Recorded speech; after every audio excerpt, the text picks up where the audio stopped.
today we're working on more exponent rules. We have a little bit more general information to go over that'll help whenever we actually get to our exponent rule for multiplication today. So exponents, remember, are a way to represent repeated multiplication.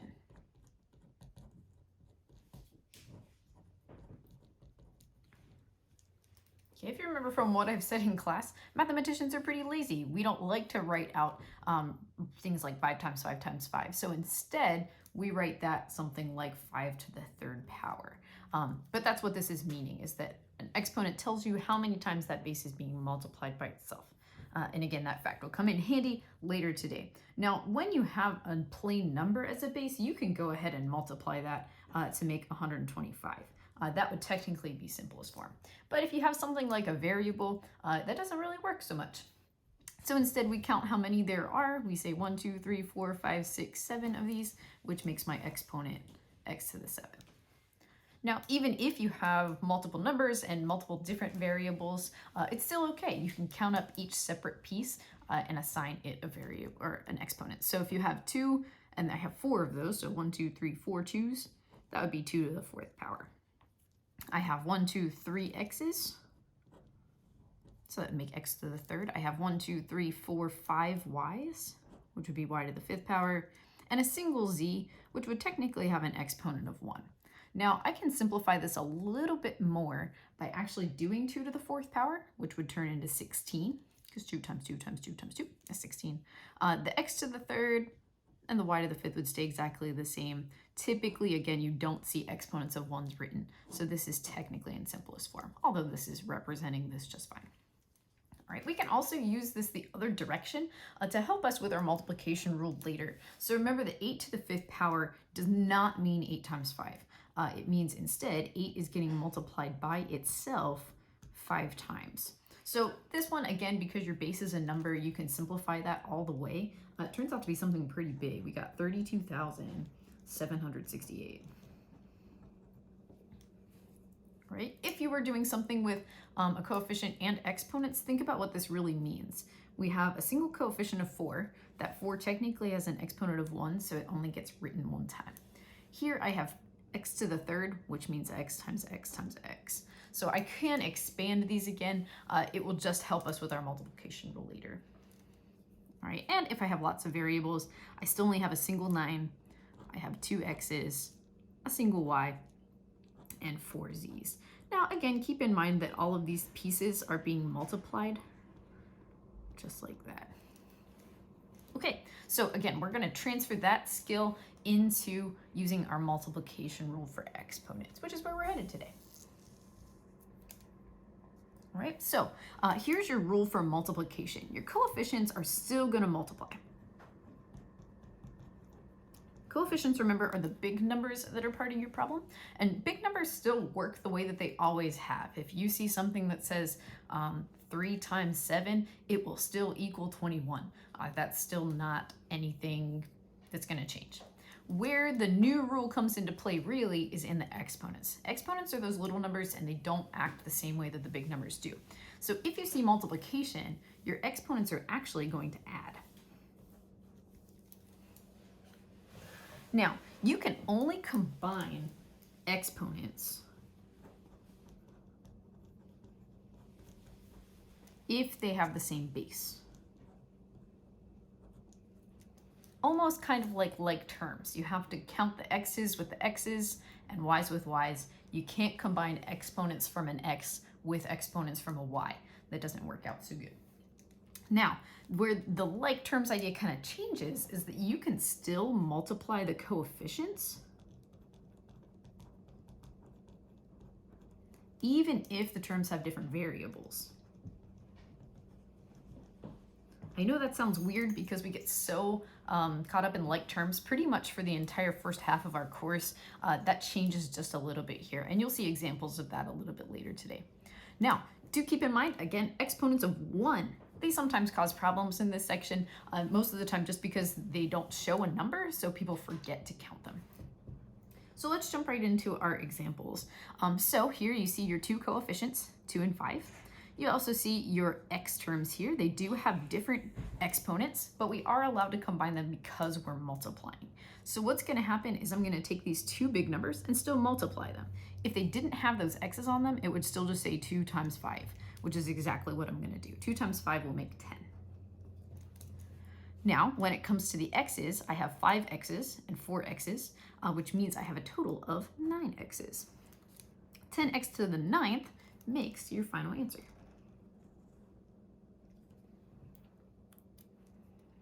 All right, on the next example, we have parentheses, which is just another way to write multiplication. So just because the formatting's changed doesn't mean that we're going to do anything different. So 3 times 9 is going to make 27. Remember here, we do have an exponent of 1. So really, I'm adding 1 plus 5, which is going to make 6. Now that might seem weird, like why are you allowed to do that? Here's what's really happening. If we take the same ideas that we were using about breaking things apart from the top of the paper, I'm gonna have 3a, a 9, and then 5 a's if I spread everything out. Then what I can do is I can combine this by using multiplication and just counting. So I have 3 times 9 still. Remember, each of these has multiplication in between. 3 times 9 is still 27. And if I count up the total number of a's that I have 1, 2, 3, 4, 5, 6, which would give me a to the 6th power. So you can see it's just another way to think about where things are coming from. And that's exactly what's happening. It's like we're adding up all these exponents of 1 instead of adding the 1 and the 5. Using the rule is the shorthand way to do it. This is a little bit longer, but on more complicated problems, this strategy can be a huge help. So this next example shows this, this weird rule that we kind of talked about where you can still multiply the coefficients even though this guy has an x and this guy has a y. So I'm still allowed to do negative 8 times 5 to get negative 40. What I'm not allowed to do is I'm not allowed to do 9 plus 3, and that's because these two bases are different. So all that happens is that each of those separate pieces just get written next to each other together. So again, all these things are separated by multiplication. I'm just not allowed to combine those two exponents because these bases are different. I'm still allowed to do negative 8 times 5. That's always been allowed, and that's partially because of the commutative property. All right, again, we have those parentheses still just representing multiplication. So this one's a little bit more complicated. We have two sets of variables there. I'm still gonna just multiply. So I have negative 12 times negative 2, which should make positive 24.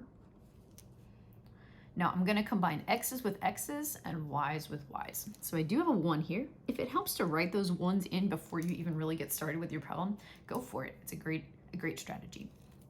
So I'm gonna have 1 plus 7 for my x's. So 1 plus 7 will make 8. And I'll have 2 plus 11 for my y's, which should make 13. Okay, again, you can write all that out. You can say you'd have negative 12, an x, and 2 y's. I'm gonna throw multiplication symbols in here as well, just to remind us that that's really what we're doing, especially because we have a negative in the middle. Don't think that this is subtraction. I'm gonna have 7 x's. And for the sake of your education, 11 y's. I'm gonna throw the last 2 down here. All right, so if you count everything up, negative 12 times negative 2 is still positive 24. I have this 1x over here, so x. So 1, 2, 3, 4, 5, 6, 7, 8 x's. And 1, 2, 3, 4, 5, 6, 7, 8, 9, 10, 11, 12, 13 y's to confirm.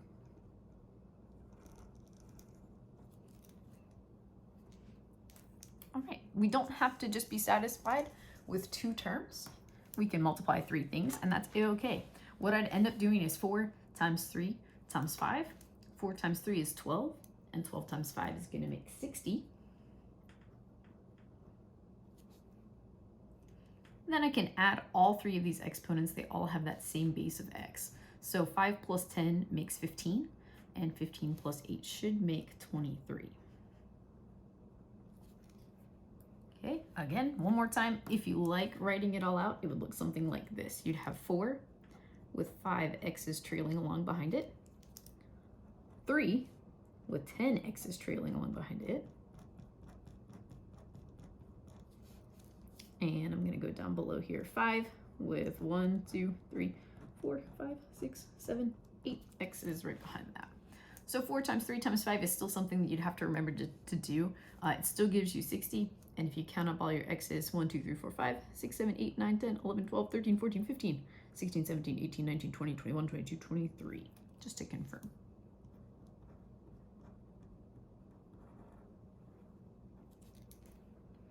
All right, even if you get something that looks a little bit more complicated like this, it still doesn't really change too much. You're still just going to put big numbers with big numbers using multiplication. We're going to put a's with a's using addition for those exponents, b's with b's, and c's with c's also using addition.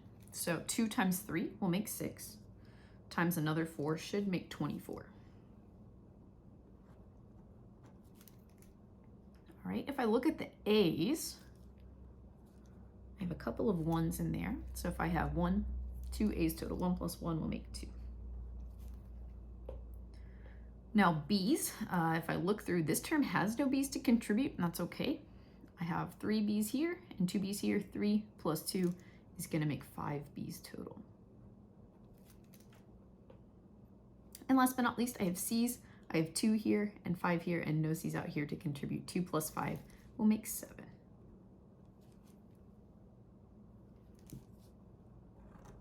Now the order doesn't matter so much as just making sure that you have the right exponents. So if you prefer, you can also go in order of your letters. So if I say, oh, okay, A comes first, so I'm gonna check out the A's. I still have 2 of those. If you look at C's next, because that's the next letter that you see, you might have C7. And then last, if you keep combing through to find more variables, you might have B to the 5th last. And both of these are equivalent, they're exactly the same. So it wouldn't change the validity of your answer there. All right, the last one's pretty big. We have 4 terms. Not every term needs a coefficient, so we do have one out here that has a large coefficient of 1, but again, multiplying by 1 doesn't actually change anything. Looks like I'll also have an exponent of 1 on that y too. Okay, so if I start by multiplying my coefficients, we have 7 times 2 times that 3. You can also multiply it by the 1 if you want to. 7 times 2 times 3 will end up making 42. Right, I'm gonna add up my x's. So I have 3 plus 12 plus 4, and no x's from up here. 3 plus 12 plus 4 is gonna make 19. And for my y's, I have to remember to count the 1 plus 8 plus 5. 1 plus 8 plus 5 is gonna make 14. And that also makes my final answer. Again, you could break this all apart and count. That's another very good strategy just to help you feel a little bit better. Now's a great time to pause the video to try these last 3 on your own. If you're ready to check your answer, the first answer should be 18y to the 12th. 9 times 2 makes 18. 10 plus 2 makes 12. The next one should be negative 6a to the 11th, b to the 7th. Negative 3 times 2 makes negative 6. 8 plus 3 is 11. And don't forget about this 1. 1 plus 6 makes 7. And on that last problem, your final answer should be 45